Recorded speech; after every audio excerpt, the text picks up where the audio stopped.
नमस्कार, पाठशाला की वीकेंड वाली एक्स्ट्रा क्लास में आप सभी का बहुत स्वागत। मैं हूं सुशांत सिन्हा। ईरान जंग रुकने के कोई आसार अभी दिख नहीं रहे। सऊदी अरब से लेकर कतर और ईरान तक में धधकती ऑयल रिफाइनरीज और गैस फील्ड्स को देखकर लग रहा है कि युद्ध की आग अभी बुझने वाली है भी नहीं। जो हाल एनर्जी सप्लाई चेन और मार्केट का दिख रहा है, उससे तो ऐसा भी लगने लगा है कि ट्रंप कोई और ही साजिश तो नहीं रच कर बैठे। वो आग लगाकर हाथ तापने वाला काम तो नहीं कर रहे हैं, क्योंकि साउथ एशिया में इकोनॉमिक तबाही आने की भी भविष्यवाणियां हो रही हैं। आज बात ईरान युद्ध के मौजूदा हालात और उसकी वजह से आने वाले आर्थिक संकट की करूंगा, जिसको लेकर दुनिया के तमाम इकोनॉमिस्ट अलार्म बजा रहे हैं। इस बीच अमेरिका की इंटेलिजेंस चीफ तुलसी गबार्ड का बयान आया, जिसमें उन्होंने पाकिस्तान और चीन के न्यूक्लियर पावर को अमेरिका के लिए खतरनाक बता दिया। वैसे पाकिस्तान के न्यूक्लियर हथियारों को लेकर पहले भी आशंकाएं जताई जाती रही हैं। इसकी वजह है पाकिस्तान में पल रहे इस्लामिक टेररिस्ट। ईरान जंग के बीच पाकिस्तान चीन के न्यूक्लियर हथियारों की तरफ संकेत क्या है, किसी और बड़ी घटना की भूमिका है क्या? ये आज इन सभी मुद्दों पर चर्चा करूंगा, लेकिन पहले ये रिपोर्ट देखिए।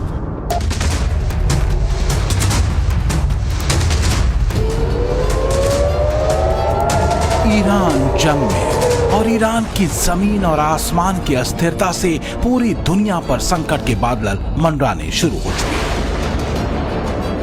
तबाही और बर्बादी के बारूदी शोर में वैश्विक अर्थव्यवस्था पर बज रहे खतरे का अलार्म भी अब सुनाई देने लगा है। दुनिया ऊर्जा के गहरे संकट में फंस चुकी है। ईरान, अमेरिका, इजराइल जंग में दांव पर बहुत कुछ लगा है, खासकर रीजनल शांति, इकोनॉमी, एनर्जी सप्लाई चेन और मिडिल ईस्ट की स्थिरता। लेकिन ट्रंप की जंगी सनक और इरादे का कोई था नहीं मिल रहा। जियोपॉलिटिकल एक्सपर्ट कह रहे हैं कि अमेरिका से करीब 11,500 किलोमीटर दूर ट्रंप अपने देश को एक मुश्किल ट्रैप में फंसा चुके हैं और इसे अनदेखा करने या छुपाने के लिए ट्रंप के पास बढ़ा चढ़ाकर कही जाने वाली कहानियां भर हैं। The power of some of this weaponry is unthinkable. You don't even want to know about it. Oh, you could end this thing in 2 seconds if you wanted to. The Navy's gone, their Air Force is gone, their anti-aircraft equipment is gone. We're flying wherever we want, Pete. We have nobody even shooting at us. जिस Iran को Trump तबाह और शक्तिहीन बता रहे थे, उसी Iran ने आसमान में उड़ान भर रहे दुनिया के सबसे शक्तिशाली और हाईटेक माने जाने वाले F-35 फाइटर जेट को मार गिराने का दावा किया। ये वो तस्वीरें हैं। ईरान ने ट्रंप को संदेश दे दिया है कि वो रुकने वाला नहीं। ईरान के ड्रोन और मिसाइलें खाड़ी के हर उस देश पर बरस रही हैं जहां अमेरिका के पैर जमे हैं। ईरान ने सऊदी अरब, कतर, कुवैत, यूएई में तेल गैस प्लांट पर जोरदार हमले किए।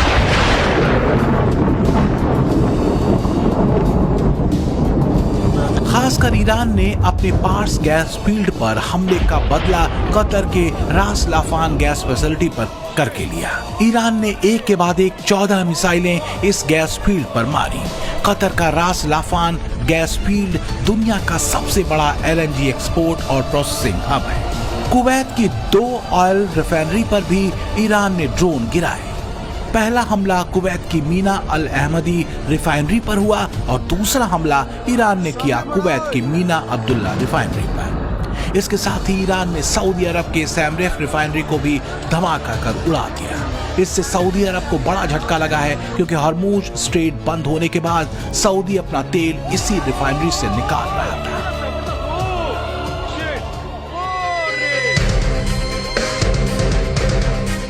अब सवाल यह है कि मुल्ला मुनीर कहां है, क्योंकि मुस्लिम ब्रदरहुड और इस्लामिक नेटो का झांसा देकर उसने सऊदी अरब के साथ रक्षा समझौता किया था।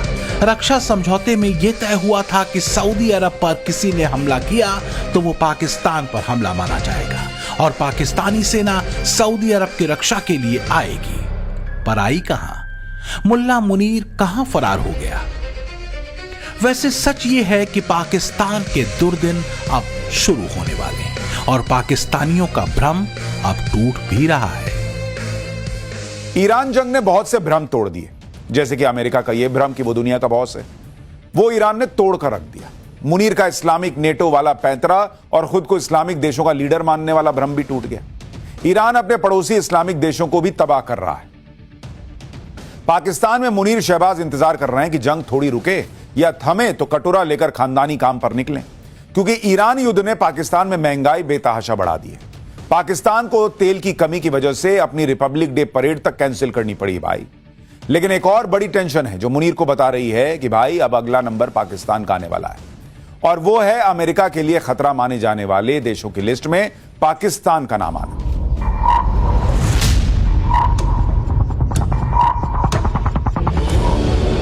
सवाल आगे के हैं। आगे क्या होगा?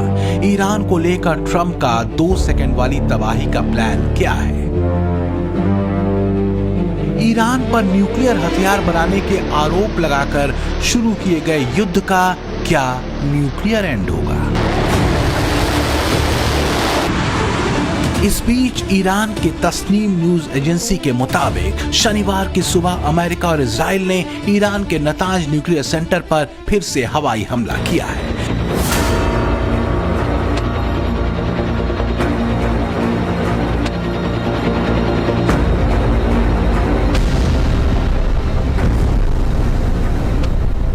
हालांकि रिपोर्ट में कहा गया है कि इस हमले में अभी तक किसी भी तरह का रेडियो एक्टिव लीकेज नहीं हुआ है।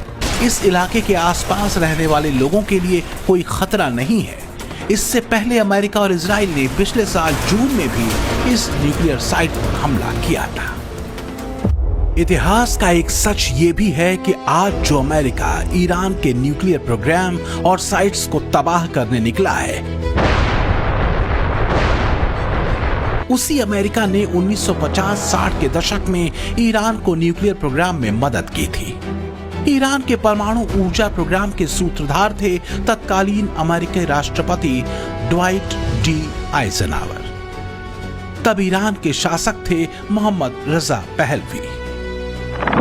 दरअसल 1957 में अमेरिकी राष्ट्रपति ड्वाइट डी आइजनहावर के एटम्स फॉर पीस कार्यक्रम के तहत अमेरिका और ईरान के बीच एक समझौता हुआ था, जो वास्तव में एक नागरिक परमाणु सहयोग समझौता था, ताकि ईरान एटॉमिक एनर्जी का चिकित्सा और बिजली उत्पादन में उपयोग कर सके। 1967 में अमेरिका ने पहला परमाणु रिसर्च रिएक्टर ईरान को दिया। इसके साथ ही रिएक्टर के लिए अत्यधिक समृद्ध यूरेनियम भी अमेरिका ने ईरान को दिया था।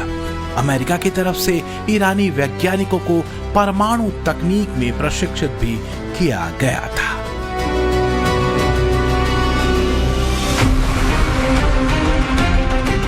अब सवाल ये उठता है कि ऐसा करने के पीछे अमेरिका का लक्ष्य क्या था? तो लक्ष्य था ईरान को तब के यूएसएसआर यानी रूस के गोल में जाने से रोकना, रूस के प्रभाव को ईरान में कम करना, ईरान को अमेरिका के लिए एक बफर स्टेट बनाना और कम्युनिज्म के प्रसार को काउंटर करना। और अमेरिका इसमें काफी हद तक कामयाब भी रहा, क्योंकि ईरान के Shah Mohammad Reza Pahlavi America की खिदमत में बिछे हुए थे तब तक, जब तक कि 1979 में ईरान में इस्लामिक क्रांति ने उन्हें खदेड़ नहीं दिया। 1979 में अयतुल्लाह रुहुल्लाह खुमैनी ईरान के सर्वोच्च नेता चुने गए, और दुर्भाग्य से खुमैनी के इस्लामिक राज में अमेरिका की हैसियत 2% की भी नहीं थी। लिहाजा ईरानी क्रांति के बाद अमेरिका और ईरान के संबंध खराब हो गए और अमेरिका ने अपना सहयोग परमाणु ऊर्जा के क्षेत्र में देना पूरी तरह से बंद कर दिया। लेकिन अब ईरान के पास न्यूक्लियर वैज्ञानिक भी थे, न्यूक्लियर साइट्स भी थी और न्यूक्लियर हथियार बनाने की इस्लामिक महत्वाकांक्षा भी। आज के दौर में ईरान के पास 400 किलोग्राम से ज्यादा 60% संशोधित यूरेनियम है। इतनी बड़ी मात्रा में यूरेनियम से 10 न्यूक्लियर बम बनाए जा सकते हैं। अगर देखें तो ईरान परमाणु बम बनाने से सिर्फ एक कदम दूर है। यही वजह है कि इजराइल अमेरिका कोई चांस लेने के मूड में नहीं। दूसरी बार ईरान की न्यूक्लियर साइट नतांज पर हमला कर उन्होंने ये जता भी दिया है। खासकर ईरानी विदेश मंत्री अब्बास अरागाची के इस बयान के बाद, जिसमें वो न्यूक्लियर साइट्स के मलबे में दबे न्यूक्लियर मटेरियल्स को वापस हटाने की बात कह रहे थे। लेबनान में इजराइल ईरान के प्रॉक्सी हिजबुल्लाह आतंकियों के ठिकानों पर कहर बरपा रहा है। अब सवाल ये उठता है कि अगर ईरान पर अमेरिका इजराइल ने हमला ये कहकर किया कि ईरान अगर न्यूक्लियर हथियार या आईसीबीएम हासिल करता है तो उसे वो अपने प्रॉक्सी इस्लामिक आतंकी संगठनों को भी दे सकता है, तो फिर यही बात तो पाकिस्तान पर भी लागू होती है। जैसे ईरान के प्रॉक्सी हमास, हूती और हिजबुल्लाह जैसे आतंकी संगठन हैं, उसी तरह पाकिस्तान की धरती पर भी लश्कर-ए-तैयबा, जैश-ए-मोहम्मद, अल-कायदा और आईएसआईएस खुरासान जैसे जहरीले इस्लामिक आतंकी संगठन चल रहे हैं। क्या पाकिस्तान दुनिया के लिए और इंसानियत के लिए खतरा नहीं? खासकर तब जब पाकिस्तान का फील्ड मार्शल ही इस्लामिक आतंकवाद की लाइन पर चलता रहा हो, इस्लामिक लाइन पर मुस्लिम देशों को भड़काने में लगा हो। इस्लामिक आतंकवाद को अपनी विदेश नीति और रणनीति का हिस्सा बनाकर चलने वाले पाकिस्तान पर ट्रंप चुप है। पाकिस्तान में चल रहे आतंकी ठिकानों को लेकर ट्रंप यू टर्न मार चुके हैं, लेकिन अमेरिकी खुफिया विभाग के चीफ तुलसी गबार्ड के पास बताने के लिए बहुत कुछ है, या कहें अमेरिका को सावधान करने के लिए। ये उन देशों की लिस्ट है जिनसे अमेरिका को खतरा होने का दावा वो कर रही है। तो जिस मुनीर के कंधे पर हाथ रखकर ट्रंप से चीज कह रहे थे, वही मुल्ला मुनीर इस्लामिक लकीर पर अमेरिका के लिए मौत का सामान जुटा रहा है। अगर तुलसी गबार्ड की माने तो मुल्ला मुनीर अपने इस्लामिक न्यूक्लियर बॉम्ब को अमेरिका तक पहुंचाने वाली आईसीबीएम मिसाइलें तैयार करने में लगा है। तो सच ये है कि बड़बोले और बिगड़ैल ट्रंप ईरान की बर्बादी का लक्ष्य बता रहे हैं, आतंकवाद के खिलाफ काम करने की डींगे हाँक रहे हैं, नेटो देशों से नाराज चल रहे हैं, लेकिन पाकिस्तान से दोस्ती का राग अलाप रहे हैं। वो पाकिस्तान जो आतंकियों की जमीन है, जो सरेआम इजराइल और अमेरिका को मुसलमानों का दुश्मन बताते रहे हैं। जो भी हो, पर अमेरिकी इंटेलिजेंस चीफ तुलसी गबार्ड की अलार्मिंग लिस्ट में शामिल पाकिस्तान के नाम ने पाकिस्तानियों की नींद उड़ा दी है। पाकिस्तान में ये बातें तो पहले से ही चल रही थी कि ईरान के बाद अब अपना नंबर है। अब अमेरिकी इंटेलिजेंस चीफ तुलसी गबार्ड के बयान ने पाकिस्तानियों के डर पर मुहर लगा दी है। हाल ये है कि पाकिस्तानी सोशल मीडिया पर सफाई देने में लगे हैं, अमेरिका को अपनी पुरानी दोस्ती की दुहाई दे रहे हैं। वो कह रहे हैं कि हमारे संबंध आज के थोड़े ही हैं, जमाने पहले के हैं, और पाकिस्तान के एटम बम तो हमने अमेरिका के लिए नहीं बल्कि भारत के लिए रखे हैं। मुनीर बुरा फंसा है। एक तरफ ईरान के साथ न खड़े होने को लेकर पाकिस्तान के भीतर शिया सुन्नी दंगे शुरू होने की नौबत आ गई है, दूसरी तरफ उसके न्यूक्लियर हथियारों को लेकर अमेरिका का ताजा रुख। वैसे तुलसी गबार्ड ने जो बात कही है वो नई नहीं है। पाकिस्तान के एटम बम, जिसे उसके नेता इस्लामिक एटम बम बताते रहे हैं, हमेशा से दुनिया के लिए खतरा माने जाते रहे। तो क्या ईरान के बाद ट्रंप अमेरिकी जेट्स को पाकिस्तान की तरफ मोड़ देंगे? एक तो इजराइल के पीएम बेंजामिन नेतन्याहू पहले ही सरेआम ये बताते थे कि ईरान के बाद पाकिस्तान के न्यूक्लियर बम से दुनिया को खतरा है। भाई अब तो अमेरिका भी कह रहा है कि पाकिस्तान से सावधान रहने की जरूरत है। अब पाकिस्तान ईरान तो है नहीं। मुनीर की सेना वो है जिसे अफगानी सेना तबीयत से पीट रही है। इधर ना इजराइल का क्रोध शांत हुआ है, ना ही अपने सुप्रीम लीडर को खो चुके ईरान के प्रतिशोध की आग ठंडी पड़ी है। तो जो लोग ये सवाल पूछ रहे थे कि ईरान के बाद कौन, क्या उन्हें उत्तर मिल गया है? जब से तुलसी गबार्ड ने पाकिस्तान और उसके न्यूक्लियर वेपन का नाम लिया है, तब से पाकिस्तानियों की नींद उड़ी हुई है। पाकिस्तानी कोस रहे हैं मुल्ला मुनीर की नमाज छुड़ाने गए थे, रोजे गले पड़ गए।